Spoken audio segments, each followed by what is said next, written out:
Eu tinha esquecido como eu era querido. Você usou a expressão certa. Eu tinha esquecido. A violência política, o exílio, o horror das mídias sociais me fez esquecer, fez com que eu me esquecesse um pouco de mim e de como eu era querido e do que eu fiz por esse país. E a festa de Santo Amaro, ela trouxe isso de volta da maneira mais linda possível, sem que eu pedisse. Lindo, lindo. Sem que eu pedisse, sabe? Ela me trouxe. E eu, aí tem uns momentos bem engraçados, que eu estava lá, quando esse grupo da Cléa faz uma camisa, como se fosse um bloquinho assim, mas não é bloco, é uma camisa. E aí a frase era: o que eu herdei da minha gente nunca posso perder, que é uma frase de Caetano Veloso, de Não Enche, com as imagens de Cosme e Damião, enfim. E aí eu lá discreto, assim, com boné. Aí o cara, o apresentador da festa, me vê no meio da multidão. Imagine, eu tinha ficado 4 anos e meio no exílio, eu não estava exposto nos meios de massa.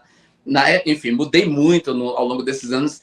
Ele me vê no meio da multidão e fala assim: gente, eu quero dizer para vocês que a gente está recebendo aqui João Willis, o filho ilustre de Alagoinhas. Aí, de repente, todo mundo, aquilo que era assim, um grupo, a multidão me vê. Você queria ficar ali, ó, anônimo. Eu queria. Aí foi uma loucura. O governador estava lá com o secretário de Cultura e eles mandaram uma pessoa me perguntar: olha, como assim? Você veio para cá, você está aí na multidão, você não quer vir? Aí eu falei: não, gente, pode deixar, eu agradeço a gentileza do governador, eu gosto muito do Jerônimo, mas eu vim para aqui para isso, assim. E aí eu fiquei toda a festa ali na multidão.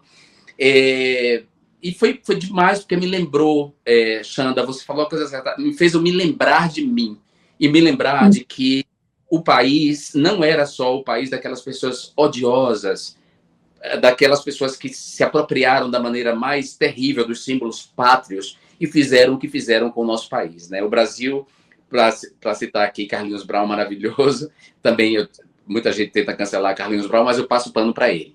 Passo pano. Tô vendo. Eu passo o pano. Aí a frase linda dele, né? O Brasil não é só verde, anil e amarelo. O Brasil também é cor-de-rosa e carvão. É isso aí. O pessoal está em polvorosa no chat, todo mundo dizendo que vai comprar o livro. Tá todo mundo doido aqui. Bora, gente, compra o livro. A Kelly Guimarães, que é uma parceiraça nossa, está aqui falando que sua história é muito forte. E é mesmo, viu? É mesmo. Agora, Jean, quando você chegou... Gente, isso me emocionou tanto, porque você foi contando, eu fui visualizando a coisa acontecer, sabe? Que negócio lindo. E você merece tudo isso, você merece tudo isso, porque o que você faz é para você receber isso aí mesmo. Isso aí é o mínimo do mínimo, entendeu? Me diga uma coisa, quando você voltou, né, mesmo tendo isso tudo, e aí você dessa forma linda... E nesse lugar poderoso que é Santo Amaro, você lembrando quem você é e recebendo esse carinho todo e se percebendo, quando você voltou, você teve em algum momento assim algum receio com a sua segurança ainda, ou você já voltou tranquilo nesse aspecto? Não, eu tenho receio ainda. Eu estou dentro do programa de proteção a defensores de direitos humanos do Ministério dos Direitos Humanos. Então, chama PPDH.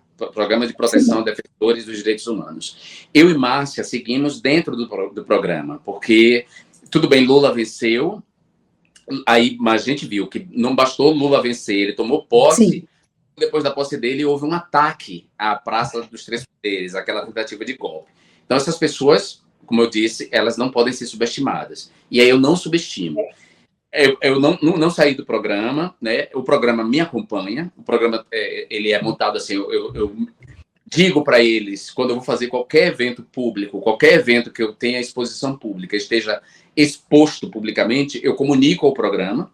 E o programa tem contatos com polícias, né, dos lugares.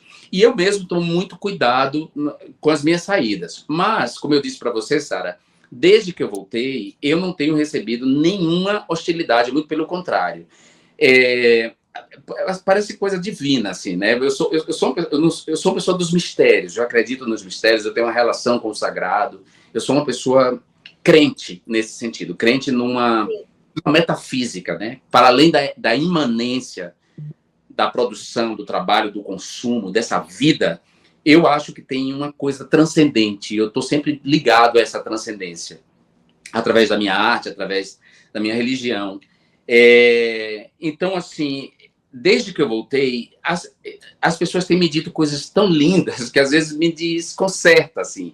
E são pessoas de classes muito diferentes. Então, assim, aqui, eu moro num prédio no Aroche, no Largo do Aroche, que tem pessoas que são pessoas de classe média.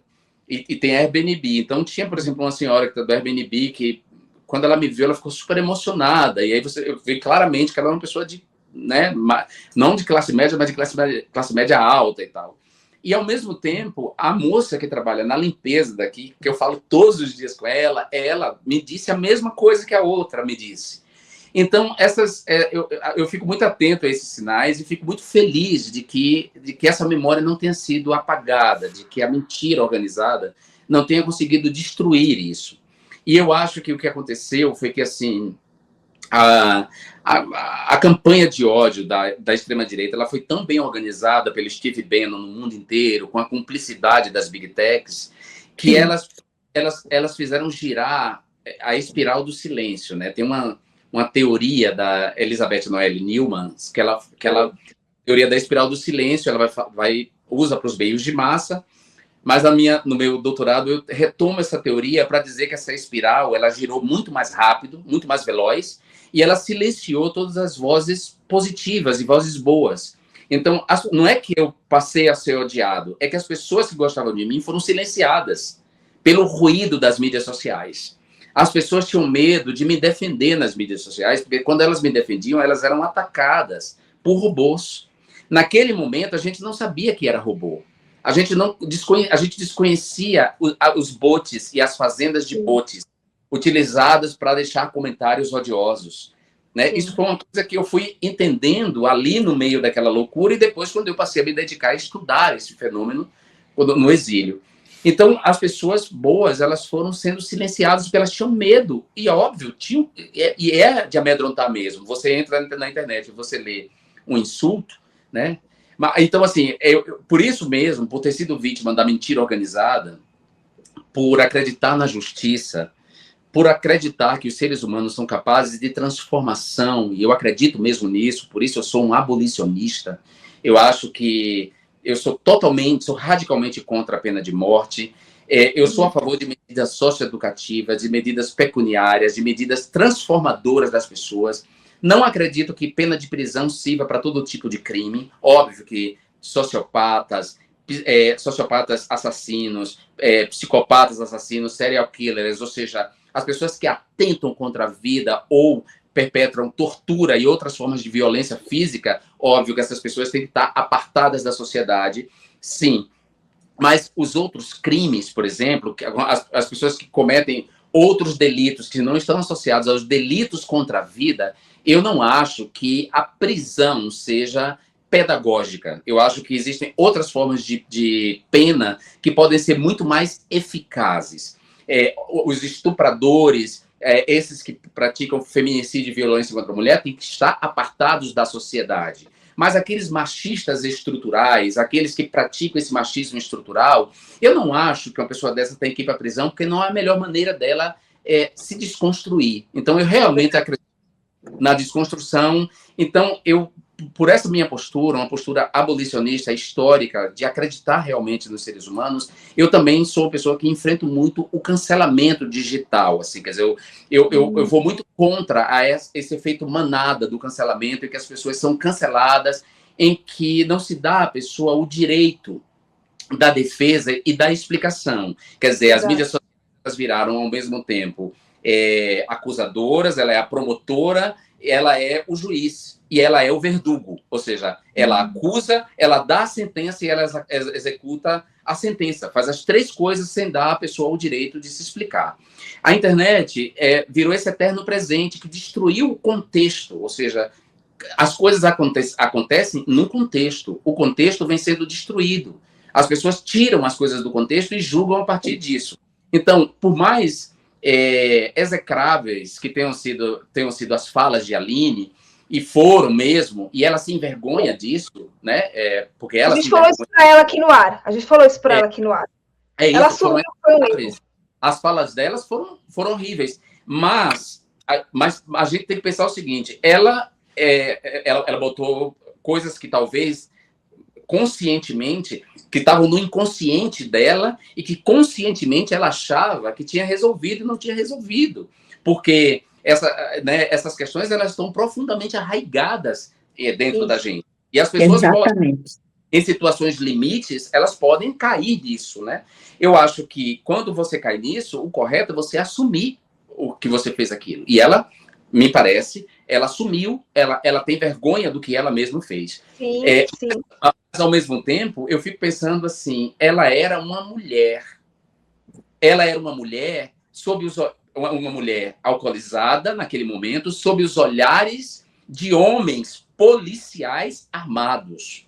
Exato. Que sobre ela detinham o poder de vida e morte dela naquele momento. Tem uma simetria aí, né? Uma pessoa submetida a essa pressão, ela pode ter botado para fora o monstro que ela tinha lá e que ela nem sabia que tinha. Sim. E foi o que aconteceu. Então, eu sei muito bem, conheço o Brasil muito bem, ninguém precisa dizer para mim nos comentários que, sim, as pessoas brancas sempre têm mais segunda chance do que pessoas pretas, porque é verdade, sim. Sim. Essa é a verdade. Não se dá muita segunda chance a pessoas pretas, não se dá muita chance a homens gays, e não se dá muita chance também às mulheres, segunda chance a mulheres. Essa é a verdade. Não se dá segunda chance às mulheres também. Então, considerando tudo isso, e isso tudo é verdade, eu fui uma pessoa que não entrei no cancelamento a ela. Esperei, achei horrível o que ela disse, continuo execrando o que ela disse, mas não acho que isso a transforma numa pessoa execrável por natureza. Porque não existe ninguém execrável por natureza. Hoje eu ocupei uma frase. Eu quero te aplaudir, viu? Eu só quero... Peraí, você vai perguntar, não vai? Não, vou só comentar. Não vai perguntar, não, Sara? Eu ia só comentar. Então comenta, porque eu quero fazer também um comentário. Então comenta, vai, você. Eu só ia falar de uma frase que eu citei hoje, que é: não perca o ser humano de vista. Sim. Separar comportamento do ser humano, sabe? Não perca o ser humano de vista, porque senão a gente cai em um lugar que é muito parecido com aqueles que a gente tanto condena, né? Exatamente. Eu não quero julgamentos sumários. Por exemplo, por que eu fui contra a Lava Jato? Por que eu achava que a Lava Jato era uma organização, uma facção criminosa política dentro do judiciário para criminalizar de maneira injusta Lula? Porque a Lava Jato fazia isso. Quer dizer, a Lava Jato, ao mesmo tempo que ela acusava, o juiz tinha um pacto com o acusador para condenar sem provas. Então, eu sou contra isso. Então, eu sou contra julgamentos sumários, eu sou contra execuções sumárias. Eu não sou a favor da pena de morte, nem da morte real, nem da morte simbólica. Eu acho que as pessoas têm uma capacidade de transformação. Isso é o que nos faz humanos. O que nos faz humanos duas coisas nos faz humanos: a capacidade de pensar e a capacidade de errar e de cair. E todos nós temos que colocar isso no nosso horizonte, que a gente pode reparar. Exato. Cair e se levantar e se reparar. Eu acredito nisso, acredito mesmo. Não é demagogia, eu acredito mesmo. Então, não estou aqui dizendo que o que ela fez não foi horrível, foi horrível, mas ela mesma reconhece que foi horrível, ela mesma tomou uma iniciativa, pois se colocou uma distância em relação a si mesma e foi trabalhar isso. E isso é o que a gente espera das pessoas. É isso que a gente espera. Exatamente. Jean, eu queria aplaudir você, porque eu achei que você fez uma leitura do que aconteceu com ela, assim, tão profunda, tão sensível e tão verdadeira, que é exatamente isso, exatamente isso. Aí eu queria aproveitar que eu estou agradecendo aqui, agradecer Socorro Gondim, Sônia Piazzi, Kelly Guimarães, Sônia, Célia PS, Sônia Matos e Vitória Divina, que estão colaborando com a gente. E a Kelly Guimarães, ela está querendo perguntar para você... Sim. Quando você se sentiu seguro para voltar e por onde que você começou? Eu sei que você já falou mais ou menos disso, mas assim, você não falou exatamente, né, quando foi. Então, me diga aí para nós. Então, quando Lula venceu as eleições, ele viajou para Madrid. E aí eu estava em Barcelona e ele viajou para Madrid, e aí ele soube, né, quer dizer, sabia que eu estava no exílio, e me chamou para ir para encontrar com ele lá em Madrid, no hotel onde ele estava. E aí eu encontrei com ele, e ele sabia que eu estava dedicado a estudar a questão da desinformação, das fake news, e ele me chamou para fazer parte do governo. Ele falou, você tem que voltar, é seu lugar, o Brasil é seu lugar, você lutou por isso. Ele e Janja, os dois. Eu estava com Noemi, eu estava com Rafael Heiber, que é um brasileiro que mora em Madrid, que toca um projeto muito interessante lá, chama Chaminé, que é muito interessante. Bom, enfim, estava com eles dois, e aí eu aceitei o convite do presidente Lula para vir, e eu vim, né? Cheguei, fui para Brasília. Antes dessa história de Santo Amaro, eu fiz esse pouso em Brasília, e enfim, estava tudo certo para eu entrar, para trabalhar no governo, mas aí rolou um problema, uma questão que envolveu uma declaração, uma defesa que eu fiz. Eu sou uma pessoa muito, como dizer, eu sou muito honesto intelectualmente, muito honesto materialmente, eu sou muito verdadeiro com as minhas emoções. Então, rolou um episódio em que eu fui defender Lula, de Eduardo Leite. Me lembro. Exatamente. E aí eu fiz um comentário sobre Eduardo Leite, sobre o fato de Eduardo Leite, contrariando a autoridade do presidente da República, dizer que iria continuar com as escolas cívico-militares, que são essas escolas fábricas de fascistas que estão aqui proliferando na gestão Tarcísio, por exemplo, aqui em São Paulo. Então eu fiz essa defesa de Lula, e essa minha defesa que eu fiz de Lula, ela foi usada para me defenestrar ali. Então o processo estava se encaminhando para que eu entrasse no governo para trabalhar com essa questão da desinformação, e essa declaração foi tratada como assim, Jean Willis está comprometendo, digamos assim, para usar uma palavra mais simpática, Jean Willis está comprometendo o governo de união e de reconstrução. Então, naquele momento, e aí, claro, a SECOM usou toda a estrutura que ela tinha, ela pautou todos os jornais, que de uma maneira muito coordenada me defenestraram naquele momento. Então, imagine, eu estava voltando do exílio e sofri essa outra onda de violência, só que agora não mais da direita, vinda do próprio fogo amigo, das pessoas que no governo estavam com medo, quer dizer, e um medo infundado, porque eu só queria voltar para o meu país, só queria estar no meu lugar intelectual público. Eu não tenho, honestamente, eu não tenho nenhuma sede de poder, tanto é que eu abdiquei de um mandato, eu não tenho vontade de ocupar esses lugares, mas tem muita gente que gosta, e tem gente que gosta de exercer os seus pequenos poderes, né? Então, essas pessoas, elas estavam com muito medo do meu retorno, achando que talvez eu fosse reivindicar estar no lugar delas, e aí rolou essa defenestração que eu engoli, porque eu morrer e ressuscitar faz parte da minha vida, eu já morri muitas vezes, já ressuscitei outras tantas, e como diz o samba, como é que o verso Jurei, não escondi, todos viram. É isso. Chorei, não procurei esconder, todos viram, fingiram. Pena de mim não precisava. Ali onde eu chorei, qualquer um chorava. Dar a volta por cima que eu dei, quero ver quem dava. Um homem de moral não fica no chão, nem quer que qualquer um lhe venha dar a mão. Reconhece a queda, mas não desanima, levanta, sacode a poeira e dá a volta por cima. Porra, velho! Olha! Ele que não gostou do ar, depois gente, você não quer que eu fique aqui tietando. Pô, velho! Pois deixa eu te falar uma coisa, Jean. Nessa época, a primeira eu achei muito corajoso e honesto, mas também de você a gente só espera isso mesmo, né? Coragem, honestidade. Achei muito corajoso e honesto você tocar nesse assunto, que eu nem ia tocar, mas já que você falou, eu vou dizer que eu fiquei, na época, muito chateada com isso, muito chateada. Achei de uma injustiça tremenda, entendeu? Fiquei muito revoltada. Até porque quem está falando agora sou eu, não é você não. Eduardo Leite, vamos combinar, entendeu? Entendeu? É uma boa M, tá? É isso aí. Quem falou foi eu, tá? Pronto. Ó, a Mas eu, Tercília Carvalho, diga. mas eu concordo com você, eu concordo inteiramente com você. E foi uma troca louca, que assim, Não, imagina.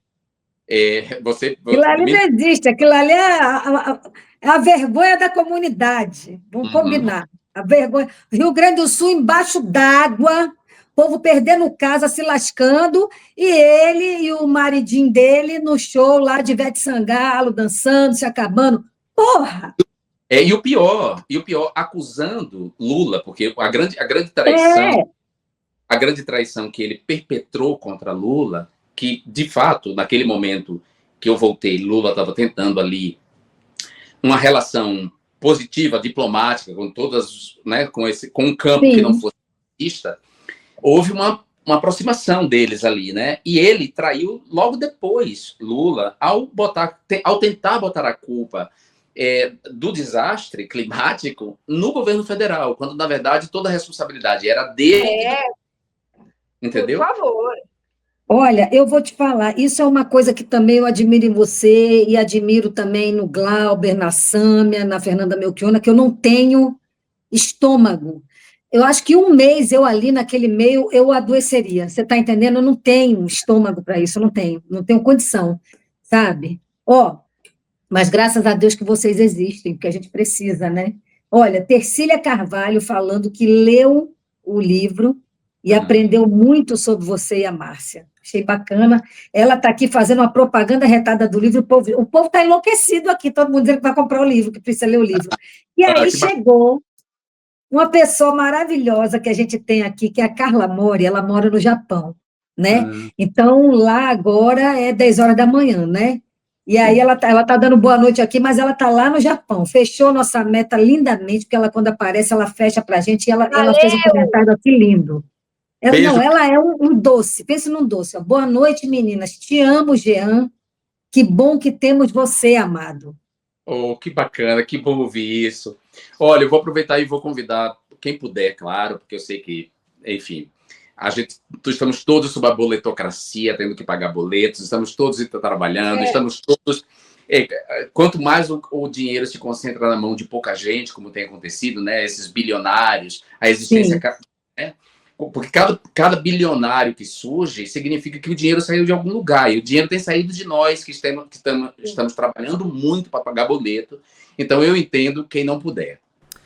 Fala galera da Folha TV, não se esquece de se inscrever aqui no nosso canal para assistir programas como Folha Notícias Manhã, Folha Notícias Noite, o nosso Folha Entrevista e o nosso Barzinho das Meninas. Muitas coisas bacanas a gente acompanha por aqui e a gente precisa muito, muito do apoio de vocês para nosso trabalho jornalístico, investigativo, de curadoria de conteúdo, com vocês ajudando no nosso Pix, folhademocrata@gmail.com, ou mandando superchats, valeu demais, e os recursos financeiros, tornando-se membro do nosso canal, no nosso curso de jornalismo básico, para você ficar muito bem informado a respeito de tudo. Queridos e queridas, muito obrigado pela presença de todos vocês, vida longa e próspera. Cuidem-se, cuidem dos seus, e não esquece de se inscrever aqui na Folha TV. Até mais!